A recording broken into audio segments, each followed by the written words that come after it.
Naquele tempo, João disse a Jesus: Mestre, vimos um homem expulsar demônios em teu nome, mas nós o proibimos porque ele não nos segue. Jesus disse: Não o proibais, pois ninguém faz milagres em meu nome para depois falar mal de mim. Quem não é contra nós é a nosso favor. Em verdade eu vos digo, quem vos der a beber um copo de água porque sois de Cristo, não ficará sem receber a sua recompensa. E se alguém escandalizar um desses pequeninos que creem, melhor seria que fosse jogado no mar, com uma pedra de moinho amarrada ao pescoço. Se tua mão te leva a pecar, corta-a. É melhor entrar na vida sem uma das mãos do que tendo as duas ir para o inferno, para o fogo que nunca se apaga. Se teu pé te leva a pecar, corta-o. É melhor entrar na vida sem um dos pés, do que tendo os dois ser jogado no inferno. Se o teu olho te leva a pecar, arranca-o. É melhor entrar no reino de Deus com um olho só, do que tendo os dois ser jogado no inferno, onde o verme deles não morre e o fogo não se apaga. Palavra da salvação. Glória a vós, Senhor.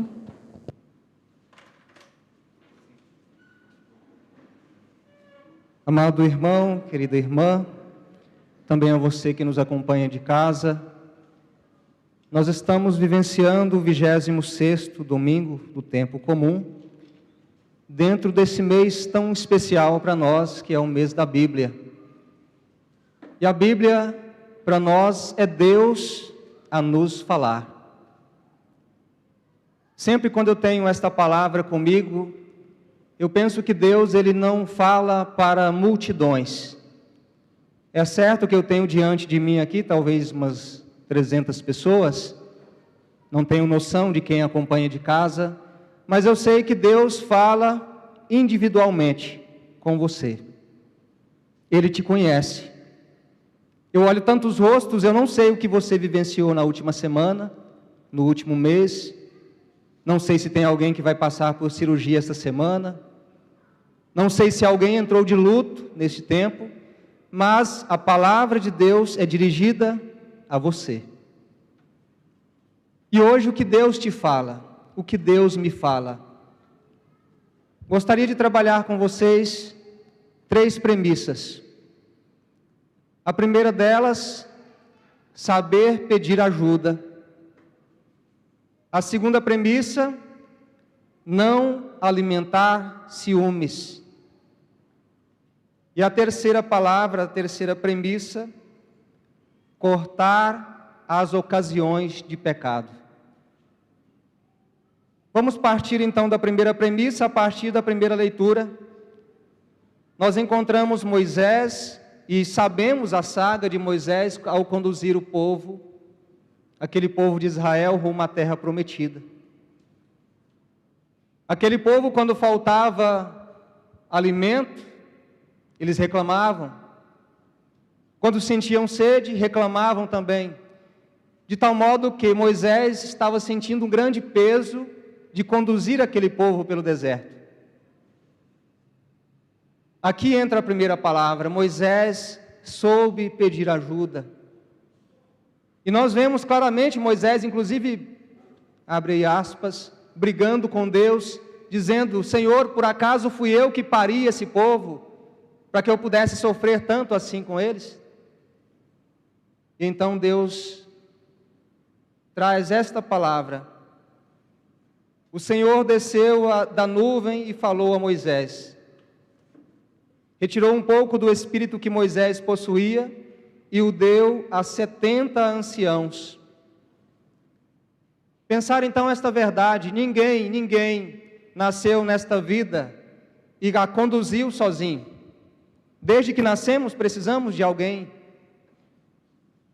Eu e você, para que pudéssemos ser quem somos hoje, precisamos de pessoas. Precisamos de professores, de médicos, os nossos pais que foram nos dando a educação. os profissionais das mais diversas áreas,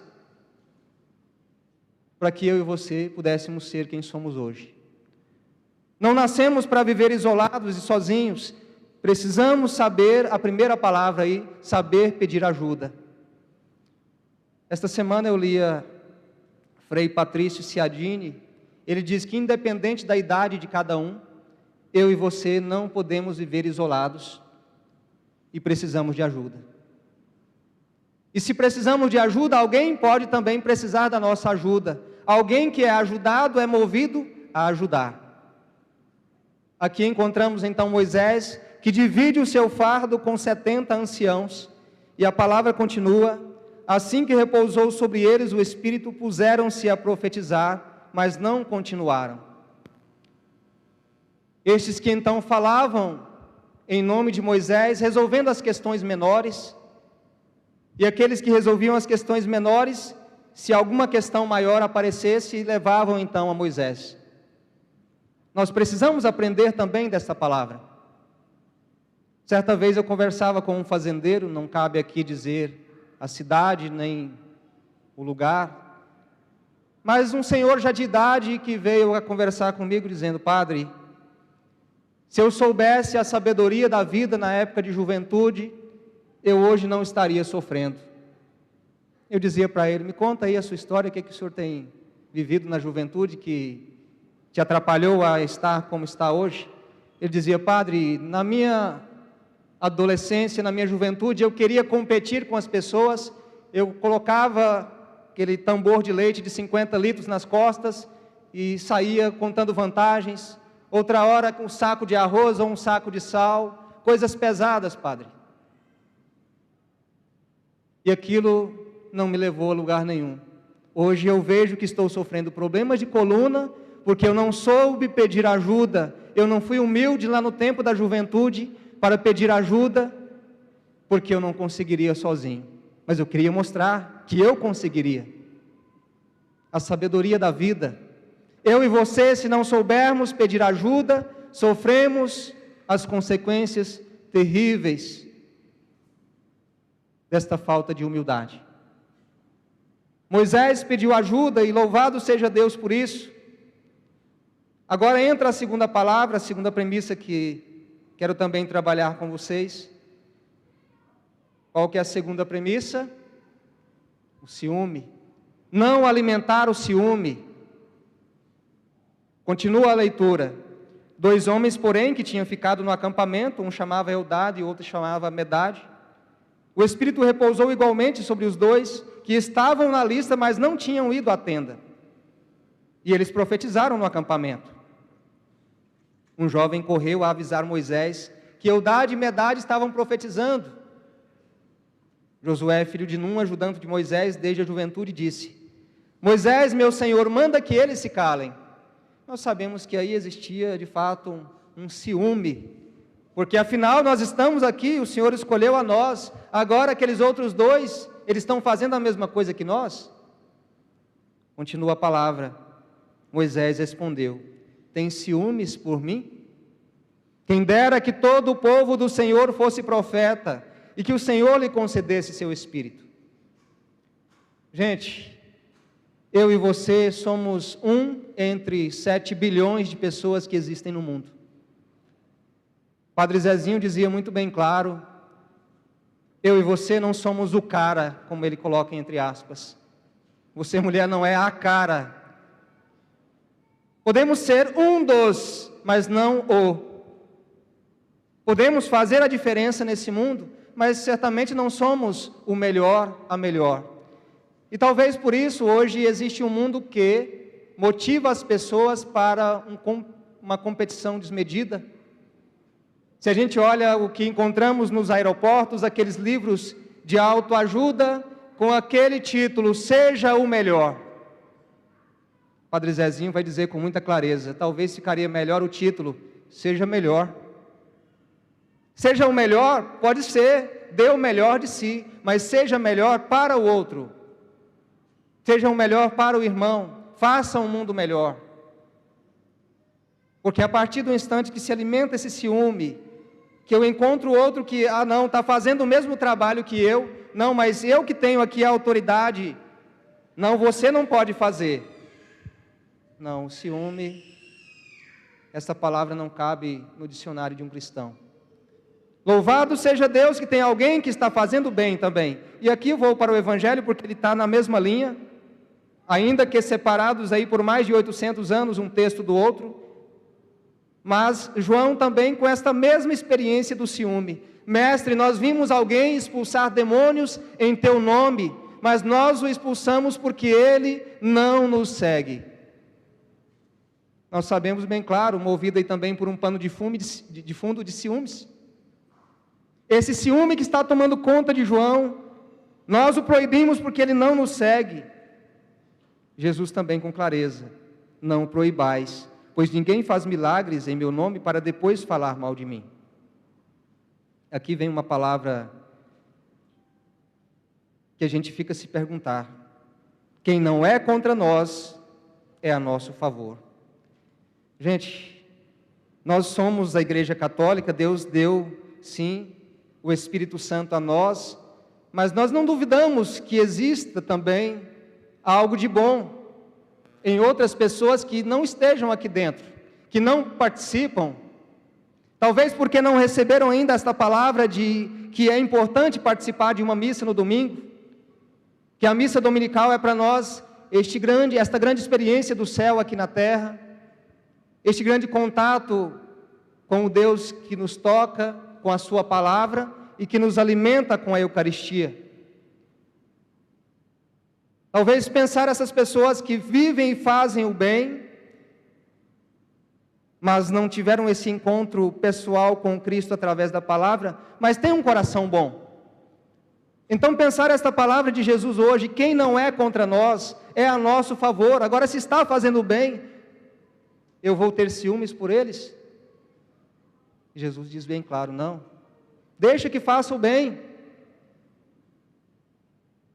A primeira leitura fala daqueles que são os profetas. Daí a pouco o padre poderia pensar, mas alguém está falando com uma voz clara, está evangelizando bem. Louvado seja Deus, unimos forças.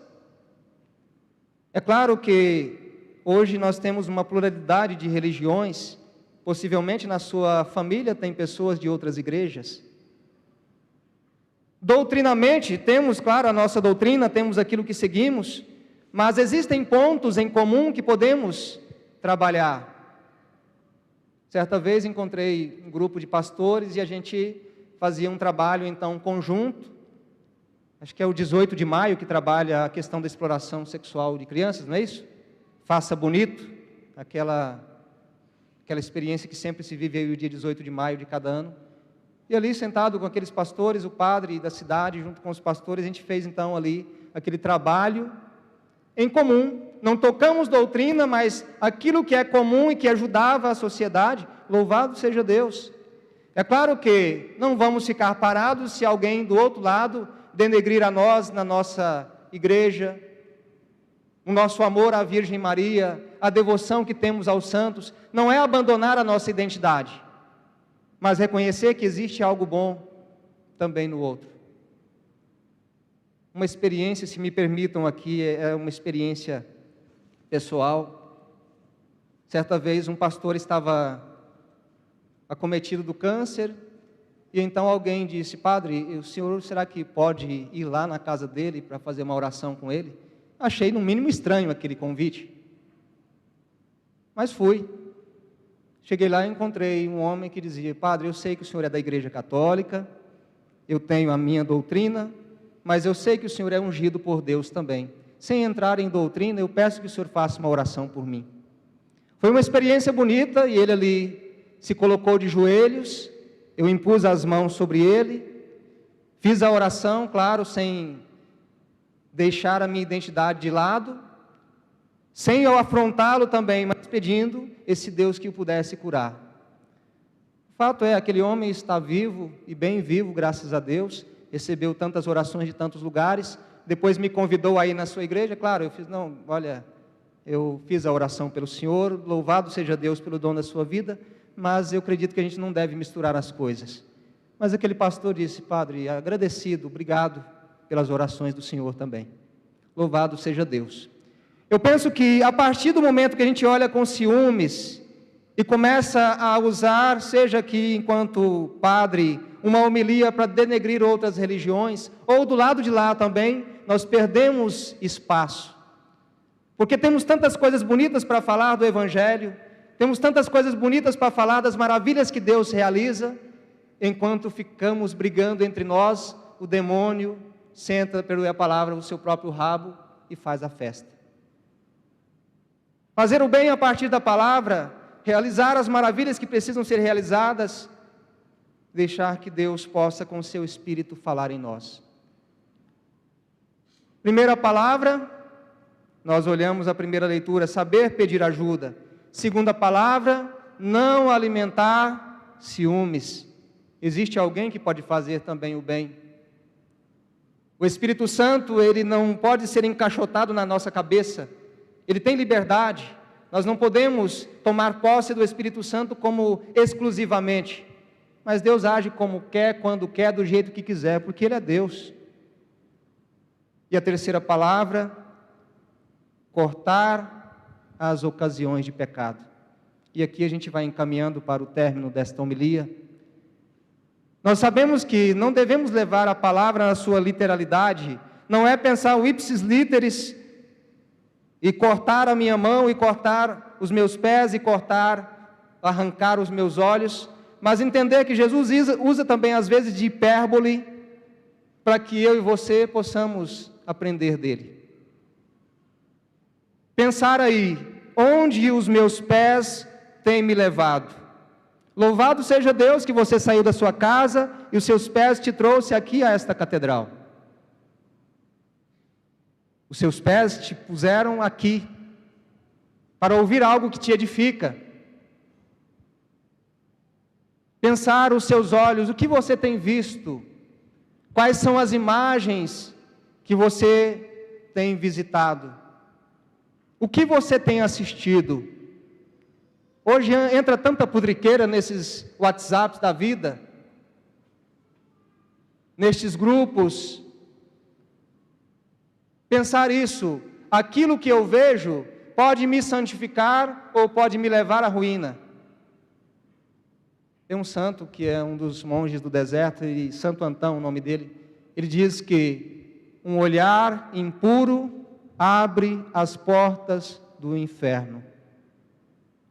Mas podemos trabalhar o lado positivo também. Se um olhar impuro abre as portas do inferno, um olhar puro abre as portas do céu.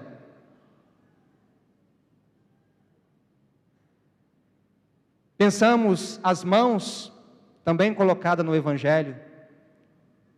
O que as suas mãos têm feito? Onde as suas mãos têm tocado?